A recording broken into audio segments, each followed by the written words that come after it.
બ્રહ્મ સંબંધ મંત્ર એટલે કે નિવેદન મંત્રનું અનુસંધાન કરવાની આજ્ઞા. અનુસંધાન એટલે રોજ તે બ્રહ્મ સંબંધ મંત્રને વાગોળવાની આજ્ઞા. શ્રી મહાપ્રભુજી વલ્લભાચાર્યજીએ સ્વયં નવરત્ન ગ્રંથના બીજા શ્લોકમાં કરેલ છે. નિવેદનમ તુ સ્મર્તવ્યમ સર્વથા તાદશૈ જનૈઃ. આ બ્રહ્મ સંબંધ મંત્ર થોડોક હું લઈશ. સહસ્ત્ર પરિવત્સર મિત કાલ જાત કૃષ્ણ વિયોગ જનિત તાપ ક્લેશ આનંદ તિરોભાવોહમ ભગવતે કૃષ્ણાય શ્રી ગોપીજન વલ્લભાઈ.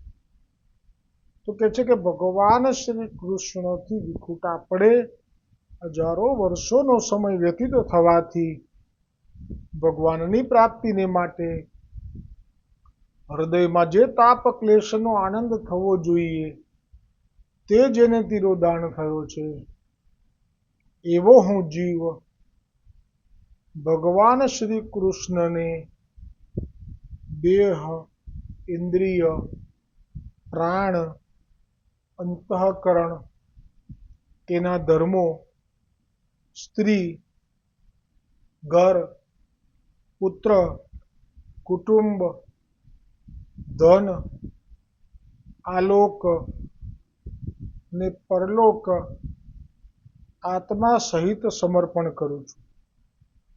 હું દાસ છું, હે કૃષ્ણ, હું તમારો છું. તો તાપ ક્લેશનો આનંદ પ્રાપ્ત કરવા માટે આ સમર્પણ છે. તો તાપ ક્લેશનો આનંદ એ કેટલો બધો મૂલ્યવાન છે કે જેની સામે આ બધાનું કોઈ મહત્વ જ નથી. તો જ સમર્પણ થઈ જાય ને. જો આમાંથી જ મળતું હોય બધું સુખ તો પછી આનું સમર્પણ શું કરવા કરાવે પ્રભુ?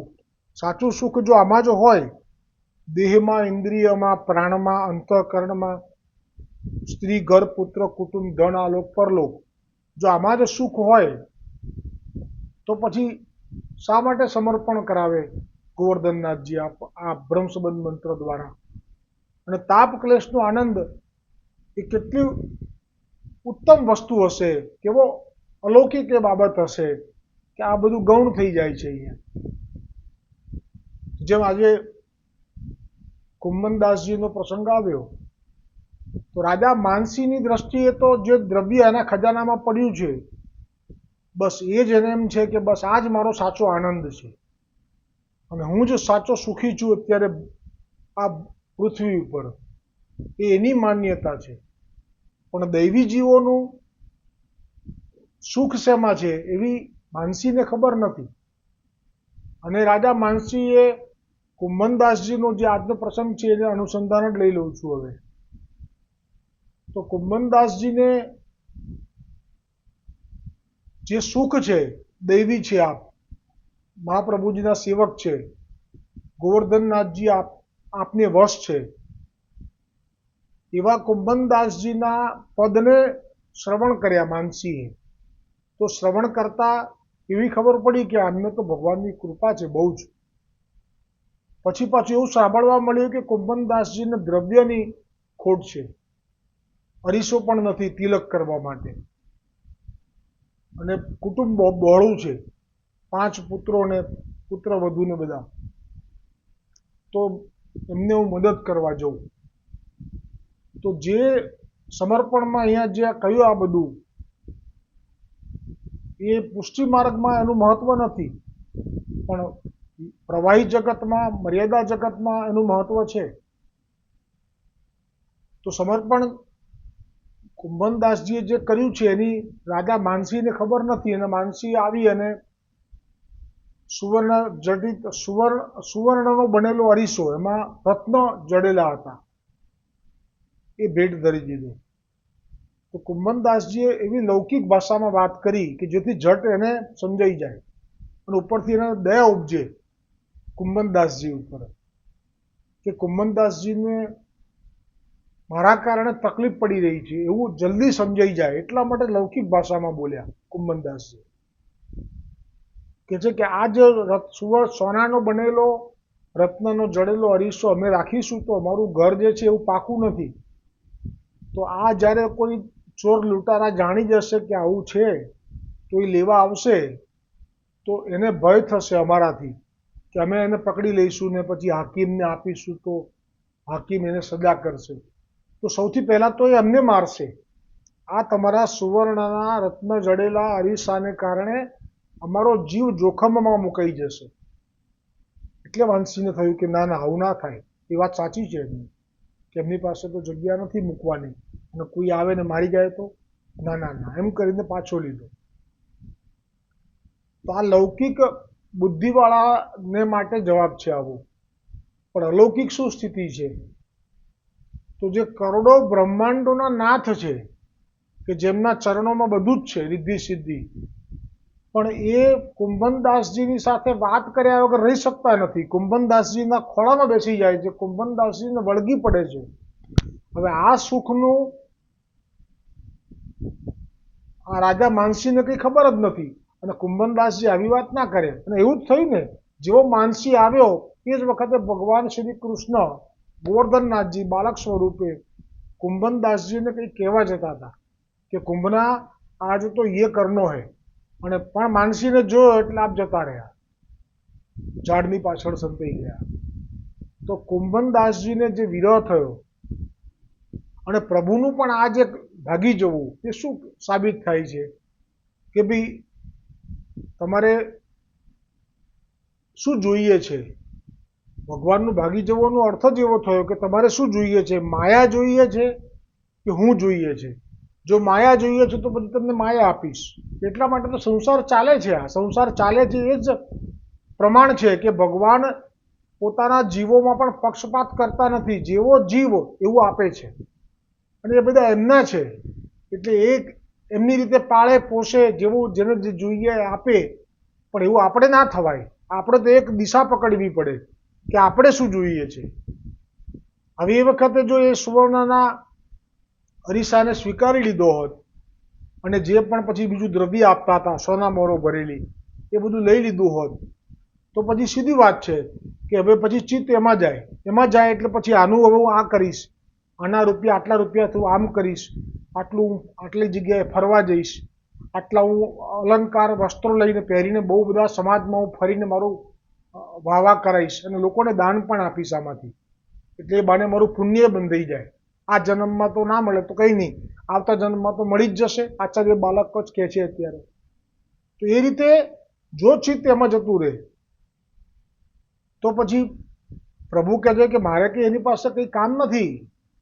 એને જો સંસારના સુખમાંથી આનંદ લેવો છે તો હું કંઈ એને રોકી ના શકું. અને એટલા માટે અલર્ક નામનો જે થયો મદાલસાનો પુત્ર, એ જે પુત્ર એ ભગવાનને પ્રસન્ન કર્યા, વિષ્ણુ ભગવાનને.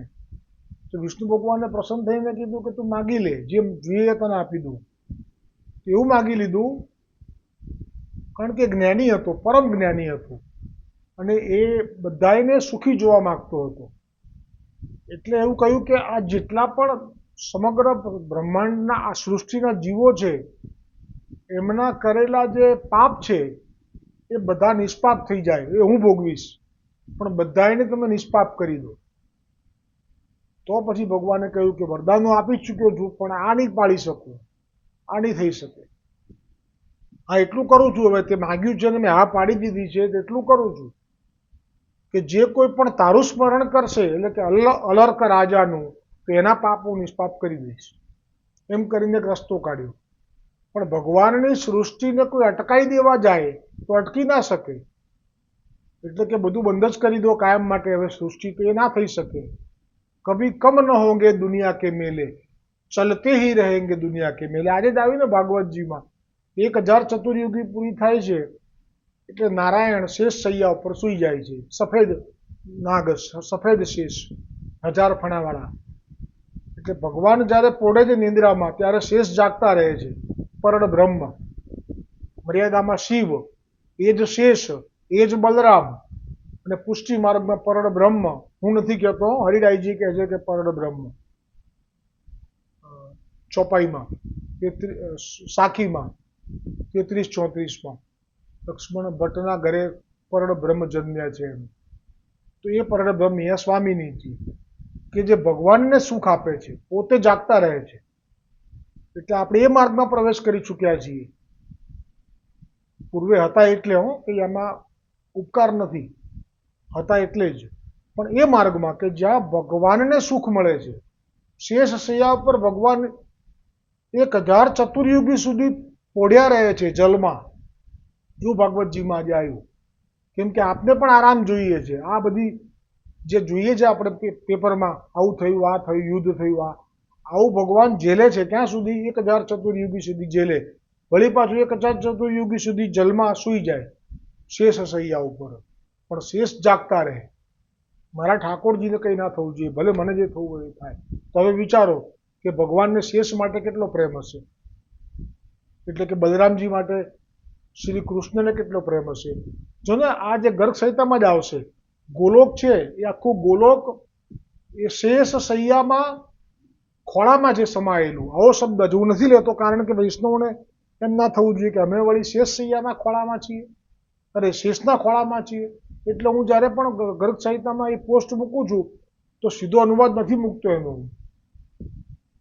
એમ જ લખું છું કે એમની રક્ષા શેષ કરી રહ્યા છે, સફેદ શેષ. પણ છે ગર્ગ સંહિતામાં કે ગોલોક સફેદ શેષના ખોળામાં બિરાજેલું છે. તો આ નથી છોડી શકતા એકબીજાને પ્રેમ. કેમ કે આપણે તો છીએ ને પાછા ક્યારેક પડીએ છીએ, પણ આ તો નિત્ય છે અને એકબીજાના વગર નથી રહેવાતું. તો એ જ અહીંયા સ્વામિનીજી છે, એ પણ ગોરા છે. એમને પણ ઠાકોરજીની ચિંતા છે. એ ઠાકોરજી માટે જ સતત ચિંતનમાં રહે છે કે ઠાકોરજીને સુખ કેમ થાય. એટલે તો આ માર્ગના મુખ્ય પણ મહાપ્રભુજી જ હોય છે. સારસ્વત કલ્પમાં પધાર્યા હતા, હવે પધાર્યા આ વખતે શ્વેતવારા કલ્પમાં. વચ્ચેના એક કલ્પમાં નથી પધાર્યા. તો ત્યાં સુધીના જીવોને ગોલોકમાં લઈ જવા માટેની સત્તા કોઈને આપી નથી. કેમ કે આ તો પૂર્ણ પુરુષોત્તમ નાજુક મુગ્ધ બાળક, અને ત્યાં કોઈ કંઈક એવું કરી જાય અનુચિત અને પ્રભુને શ્રમ પડી જાય તો આપણે તો હૃદયમાં જે વેદના થાય એ પાછી ઠાકોરજીને સહન ના થાય. એટલે ઠાકોરજી પણ કંઈ બોલતા નથી. એ જ્યાં શ્રાપ આપે ને જેવો આપે, ઠાકોરજી કે હવે ગઈ પાછી ભૂતલ પર, તો કઈ વાંધો નહીં. એકબીજા વગર ચાલતું નથી. આ તો બધા આવશે ને જશે, પણ આના વગર નહીં ચાલે મને, અને આના વગર નહીં ચાલે. તો આ જે વાત છે કે ભગવાન 1000 ચતુર્યુગી સુધી જે આરામ કરે છે, એ વળી પાછું સંસાર તો ચાલુ કરે જ છે. કેમ કે આજે ભાગવતજીમાં આવ્યું કે એમણે જે પૂર્વજન્મમાં જે 1000 ચતુર્યુગી પહેલા જ્યારે આ પ્રલય આવ્યો અને બધાને સંહાર કર્યો, સંહારક દેવતાએ, એ પણ ગોરા જ છે શિવજી. તો આ જે સંહાર કર્યો, તો એ સંહાર કર્યો એટલે શરીરનો સંહાર થયો. અચ્છા, આત્મા તો મરતો નથી, તો આત્માથી સાથે પછી સૂક્ષ્મ શરીર હોય તો જ જન્મ થાય, નહીતર તો સાયુજ્ય થઈ જાય એટલે પૂરું થઈ જાય. તો જે સૂક્ષ્મ શરીર સાથેના જે શરીરો છે એ બધા ભાગવતજીમાં આવ્યું આજે કે નારાયણના શરીરમાં આવી જાય છે બધા. જો આ ગોલોકના જીવો માટે નથી, એ શાશ્વત છે. એમને આ પ્રલય સાથે પણ સંબંધ નથી. એ આવશે ગર્ગ સંહિતામાં કે પ્રલય થશે પણ ગોલોકમાં લીલા ચાલુ હશે. હા, એટલું કે પ્રભુ લીલા કરવા માટે અંતર ધ્યાન થઈ જશે. પછી ગોપીઓ પૂછશે કે તમે ક્યાં ગયા હતા? તો કહેશે કે પ્રલય થયો હતો ને એટલે હું શેષ શૈયામાં સૂઈ ગયો હતો. તો પછી કેવી રીતે આવ્યા? પણ કે તમે રડ્યા ને, તમારું રડવાનું સાંભળીને હું આવ્યો અહીંયા અત્યારે. પાછા કહેશે કે અમે દર્શન કરાવો ને શેષ શૈયાના. તો પાછું વ્રજમાં સ્થાન પણ છે કે જ્યાં દર્શન કરાયા. શેષ ઉપર આપ સૂતા છે અને લક્ષ્મીજી ચરણ દબાવે છે. તો લક્ષ્મીજી ત્યાં કોણ છે? ગર્ગ સંહિતામાં કહ્યું કે પાછા સ્વામિનીજી છે. આવી વાત છે. પણ એ મર્યાદા માર્ગીય જ છે, આ પુષ્ટિ માર્ગીય છે. તો વાત આટલી જ છે કે અટકતું નથી કશું. કોઈ એમ માને કે કાયમ માટે આ પૃથ્વી અને જીવો નહીં હોય તો એ ભૂલી જાઓ. આ ચાલતું રહેશે. એમાં જે પ્રેમવાળા છે એ ખેલ્યા કરે છે, એટલે કે એ લોકો ભૂતલ પરથી પાછા ગોલોકમાં જાય છે, ભૂલ કરે તો પડે છે, એટલે એ ચાલુ રહેશે. પણ જે લોકોને વૈરાગ્ય આવી જાય છે, ભગવાનની દુનિયા નથી ગમતી, દુનિયા બનાવીને વાલે કાયકો દુનિયા બનાવી, આવા નકારાત્મક જીવો છે, એ લોકોને પ્રભુ કહેતા અવતારો સાયુજ્યમાં ઘૂસી જાઓ, મારામાં તમારું મારે કામે નથી. જેને આવી સુંદર દુનિયામાંથી રસ પ્રગટ થતો નથી એવા નીરસ લોકો માટે તો સાયુજ્ય, જ્યાં તારાઓ દેખાય છે ને જેટલાય બ્રહ્માંડમાં, માનો કે આ પ્રતીક છે આ બધાના, કે અમારે તો તમારું આ વેદ ગમતું નથી, તમારા વેદના અવતારો ગમતા નથી, ઘડીકમાં તમે શુકર બની જાઓ છો, તો ઘડીકમાં તમે મત્સ્ય બની જાઓ છો, તો ઘડીકમાં તમે હયગ્રીવ બની જાઓ છો, અમને આ બધું સહન થતું નથી. તો પ્રભુ કે આવો ત્યારે જ્યાં તમારો પ્રકાશ કોઈ લેશે નહીં અને તમને કોઈ જોશે નહીં. આ બધા જે ચિહ્નો, આ તો હું મારા તરફથી ભાવ રજૂ કરું છું, બાકી સાયુજ્યમાં જતા રહે છે બધા કાયમ માટે એ લોકો. એટલે તો કહ્યું છે ભાગવતજીમાં કે મારા બે પ્રકારના ભક્તો છે, એક પ્રેમમાં હી ખેલે, એને મારા વગર ચાલતું જ નથી, અને એક ખેલવાનું મેલે. ખેલવાનું મેલે એટલે બસ આ કપડાં ઉતારીને છૂટ્યા, હવે અમારે આવું નથી પાછા, એને કહેવાય સાયુજ્ય મુક્તિ. તો આ જે બ્રહ્માંડ છે, એના જે જીવો છે, એને વળી પાછું જે કર્મ બાકી રહી ગયું છે પૂરું કરવાનું છે. કોઈને કેટલા મનોરથો બાકી હતા અને અમે આ સંહાર કર્યો હતો અને બધાને લપેટીને અમારામાં રાખેલા, એ બધાની બાકી છે બધી ઈચ્છાઓ.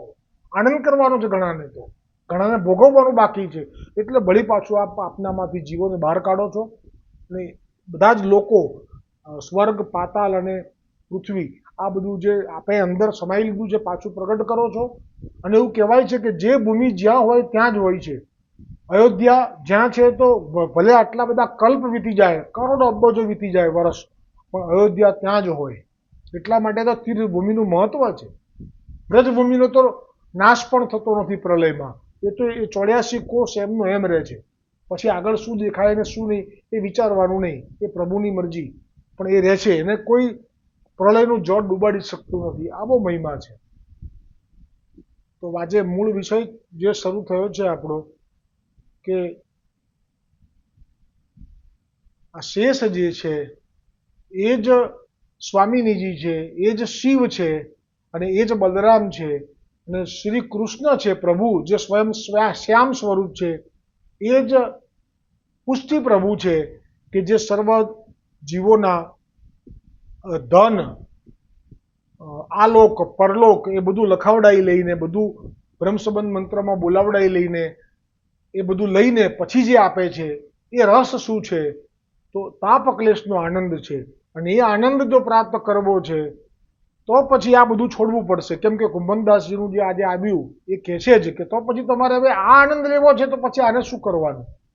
જેમ રોહિણીજીને વસુદેવજીની પત્ની હતા અને એક રાણી હતા, અને જ્યારે અનુભવ કર્યો નહોતો શ્રી કૃષ્ણની લીલાનો, કેમ કે પ્રથમ તો એમને બલદેવજી પ્રગટ્યા, તો એ વખતે એમનામાં ઈશ્વરીયપણાનો જે ભાવ હતો કે ના, હું તો વસુદેવજીની છું પત્ની, મારે તો જે જન્મ્યો છે એ તો બલરામ તો વસુદેવજીનો પુત્ર છે, તો પછી આ વસુદેવજીના પુત્રને મારા કુખે જન્મ્યો છે, એટલે વસુદેવજીના પુત્રને માટે તો વસુદેવજીને છાજે એવી રીતે દાન કરવું જોઈએ.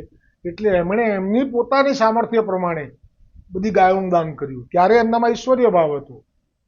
પણ જ્યાં ભગવાન શ્રી કૃષ્ણ પ્રગટ થયા, એ પણ વસુદેવ દેવકીના પુત્ર કહેવાય છે. ત્યાંથી જ સંકર્ષણ એટલે કે આકર્ષણ કરીને માયાદેવીએ કર્યું છે બંનેને. પણ કહેવાયા તો વસુદેવ દેવકીના, પણ હવે આયા યશોદાજીના ગર્ભમાં. અને કોઈ કહે છે યશોદાજીના ગર્ભથી પ્રગટ થયા છે, પેલું સ્વરૂપ જુદું છે ભલે, પણ જ્યાં શ્રી કૃષ્ણના પુષ્ટિ પ્રભુના જ્યાં લીલાના દર્શન થયા, હવે ઈશ્વર્ય ગયું.